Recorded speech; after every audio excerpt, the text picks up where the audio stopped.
ఆయన సొంత మినిస్టర్లకు ఎమ్మెల్యేలకు కూడా అపాయింట్మెంట్ లేదు. ఇక మీకు దిక్కేమిటి? ఇదేనా రాజశేఖర రెడ్డి గారి ఆశయాలను నిలబెట్టడం అంటే? ఆలోచన చేయండి. పెద్ద పెద్ద కోటలు కట్టుకున్నారు, 5 సంవత్సరాలు ఎవరికీ కనిపించలేదు. ఇప్పుడు ఎన్నికలు వచ్చాయి కాబట్టి ప్రజలను ఎన్నికల్లో ఓట్లేసే యంత్రాలుగా చూస్తున్నారు కాబట్టి ఇప్పుడు సిద్ధమని బయలుదేరారు. దేనికి సిద్ధమన్నా? మళ్ళీ 8,000 కోట్ల అప్పులు చేయడానికి సిద్ధమా? మళ్ళీ బీజేపీతో అక్రమ పొత్తు పెట్టుకోవడానికి సిద్ధమా?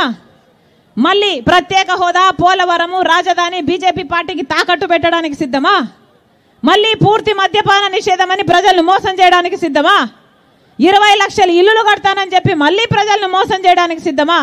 అసలు రాజశేఖర రెడ్డి గారు మాట తప్పేవాడా? మడమ తిప్పేవాడా? మరి జగన్మోహన్ రెడ్డి గారు పూర్తి మద్యపాన నిషేధం చేస్తానని చెప్పలేదా అక్క? పూర్తి మద్యపాన నిషేధం చేస్తానని జగన్మోహన్ రెడ్డి గారు చెప్పారా లేదా? అయిందా?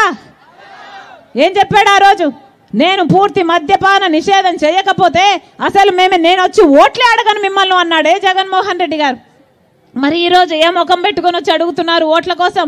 ఆ రోజు చెప్పిన మాట నేను మేనిఫెస్టోలో పెడుతున్నాడు పూర్తి మద్యపాన నిషేధం అని. మేనిఫెస్టో అంటే నాకు బైబిల్తో సమానము, ఖురాన్తో సమానము, భగవద్గీతతో సమానం అని చెప్పాడే జగన్మోహన్ రెడ్డి గారు. మరి అయిందా పూర్తి మద్యపాన నిషేధం? ఈరోజు మద్యపాన నిషేధం కాలేదు కదా, ఆఖరికి జగన్మోహన్ రెడ్డి గారి సర్కారే ఈరోజు మద్యం అమ్ముతుంది.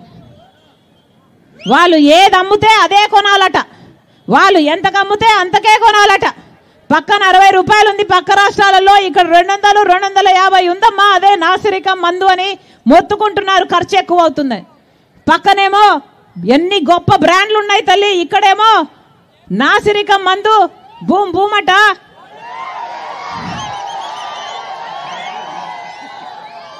క్యాపిటల్ అట, డిఎస్సి అట, స్పెషల్ స్టేటస్ అట, అన్ని మద్యం షాపులోనే ఉన్నాయి.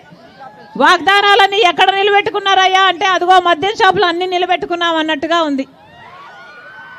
ఈ నాసిరికం మందు తాగి మన రాష్ట్రంలో పక్క రాష్ట్రాల కంటే 25% మంది ఎక్కువ చచ్చిపోతున్నారు, గుండె లివరు చెడిపోయి. ఇది ఇక్కడ జరుగుతున్నది.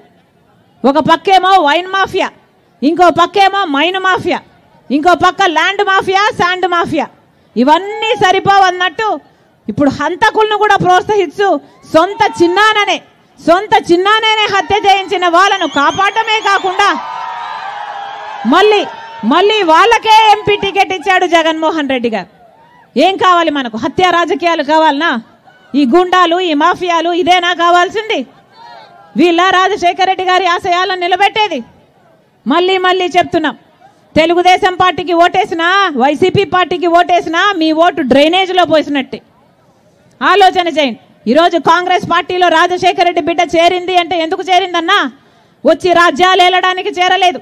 ఈరోజు కనీసము ఆంధ్ర రాష్ట్రంలో గొంతెత్తి ప్రత్యేక హోదా కోసం కొట్లాడే వాళ్ళే లేకపోతే కాంగ్రెస్ పార్టీ ఒక్కటే ప్రత్యేక హోదా 10 సంవత్సరాలు ఇస్తామని రాహుల్ గాంధీ గారు చెప్తే ఆ మాట పట్టుకొని వచ్చింది ప్రత్యేక హోదా కోసం, మన బిడ్డల భవిష్యత్తు కోసం రాజశేఖర రెడ్డి బిడ్డ.